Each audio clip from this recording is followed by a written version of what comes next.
Hey guys, welcome back to another tutorial video. So in today's video, I'll show you how to fix Twitch subscriber only chat.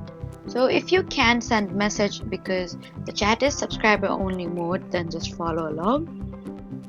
First, check whether the streamer has enabled subscriber only chat, and if they have, only eligible subscriber can participate. If you're already subscribed, you need to make sure you're signed into the correct Twitch account. Next, refresh the stream or reopen the Twitch app.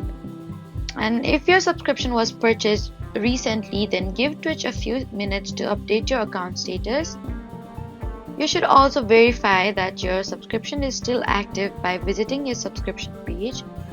And if you're using the Twitch app, update it to the latest version or try accessing the stream through a web browser. If the issue still continues, you need to contact Twitch support or the channel's moderators for additional assistance. So that was how to fix Twitch subscriber only chat. Please don't forget to like, comment, and subscribe for more helpful tutorials. Thank you for watching.